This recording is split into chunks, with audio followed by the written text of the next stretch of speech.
बिस्मिल्लाहिर्रहमानिर्रहीम।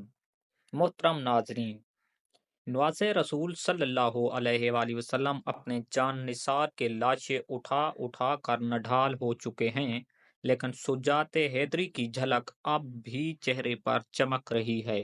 शेर खुदा के शेर अपने तमाम असासे लुटाने के बाद खुद घोड़े पर सवार होते हैं। हजरत बीबी जैनब रकाब थामती हैं। यजीजी लश्कर जब तलवार हैदरी को मैदान में देखते हैं तो एक दफा हलचल मच जाती है।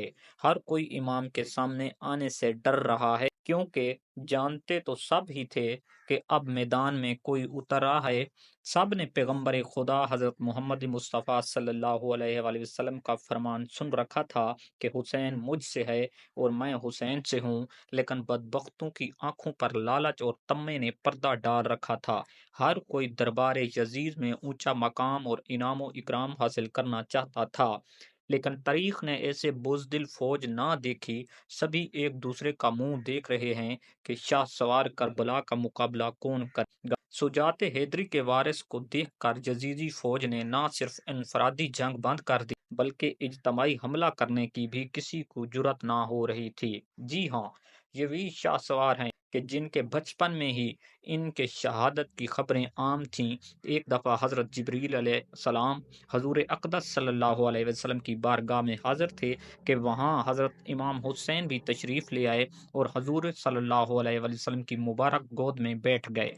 जबरील अमीन अर्ज़ किया, ए अल्लाह के रसूल, आपकी उम्मत आपके इस बेटे को शहीद कर देगी। हज़रत जिब्रील ने मकाम शहादत भी बताया और मट्टी भी पेश की। अब हाल ये है कि नवासे रसूल हज़रत मोहम्मद मुस्तफ़ा सल्लल्लाहु अलैहि वसल्लम हज़रत इमाम हुसैन मैदान की तरफ बढ़ रहे हैं और बुज़दिल फौज दूर से ही तीर चला रही है कि कहीं अगर ये हमारे करीब पहुंच गए तो हम नहीं बचेंगे। इमाम अली मकाम को तीर लग चुके हैं। शमशीर हैदरी पर पूरा लश्कर यकबारगी से हमला आवर होता है। खौफ के मारे फौजियों की गर्दनें कट रही हैं। सैकड़ों यजीदी फौजी जहन्नम वासिल हो चुके हैं कि अचानक इमाम अली मकाम को अजान की आवाज आई और आपने अपनी तलवार रोक दी और नमाज पढ़ने की मोहलत मांगी। यही वो वक्त था कि जब शिम्मर के जोश दिलाने पर मालकंदी ने पीछे से एक ऐसा वार किया कि तलवार कलाह मुबारक को काटती हुई सर तक पहुंच गई। खून का फुवारा निकल पड़ा। जैसे जैसे वक्त गुजरता गया, इमाम के जिस्म पर तलवारों, नेज़ों और तीरों के जख्म बढ़ते जा रहे थे, लेकिन फिर भी किसी की हिम्मत ना थी कि सुजात के इस कोहे गारा को शहीद कर सके। शिम्मर मलून के कहने पर सब ने तीरों की बरसात कर दी। खूबी बिन यजीज नवासे रसूल का सर काटने के लिए आगे बढ़ा, लेकिन हाथ कांप गए। फिर शक्की अल कलब बदबख्त और जलील सनान बिन अंस आगे बढ़ा और इनामो इकराम की लालच में इमाम अली मकाम का सर तन से जुदा किया। मलऊन इब्ने ज़ियाद के हुक्म पर तमाम सर नेज़ों पर चढ़ा दिए गए और जिसम अथर को घोड़ों की टापों तले पमाल किया गया।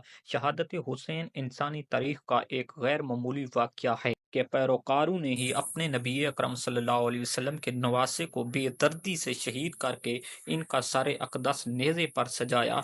यही नहीं, ख़ानदान रसूल सल्लल्लाहु अलैहि वसल्लम के शहजादों और असहाबे हुसैन को भी अपने इंतकाम का निशाना बनाकर इन्हें भी मौत के घाट उतार दिया। नवासे रसूल इब्ने अली और इनके 72 जान निसारों के खून से करबला की रेत ही सुर्ख नहीं हुई, बल्कि इस सुर्खी ने हर चीज को अपनी लपेट में ले लिया। मुहद्दिसीन बयान करते हैं कि इमाम अली मकाम की शहादत पर ना सिर्फ दुनिया रोई, जमीनों आसमान ने भी आंसू बहाए। मुहद्दिसीन बयान करते हैं कि नवासे रसूल की शहादत के वक्त बैतुल मुकद्दस में जो पत्थर उठाया गया, इसके नीचे से खून निकला।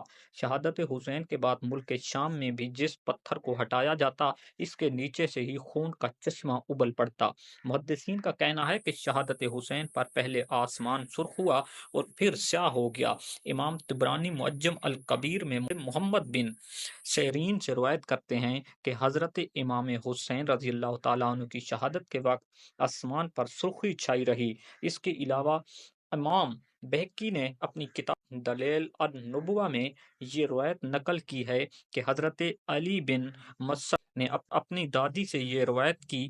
انہوں نے کہا کہ امام حسین کے زمانے میں کم عمر دوشیزہ تھی، اس وقت آسمان کئی دنوں تک جمے ہوئے خون کی مانند ہو گیا تھا۔ حضرت امام حسین کی شہادت کے بعد سید زادیوں کو قیدی بنا لیا جاتا ہے۔ اب اسران کربلا کا قافلہ شہیدوں کے سروں کے ساتھ کوفہ کی جانب رواں ہو جاتا ہے۔ ادھر کربلا کی تپتی ریت پر سید زادوں کے جسم بغیر سروں کے بے گور و کفن بکھرے پڑے ہیں۔ اللہ اکبر کبیرہ۔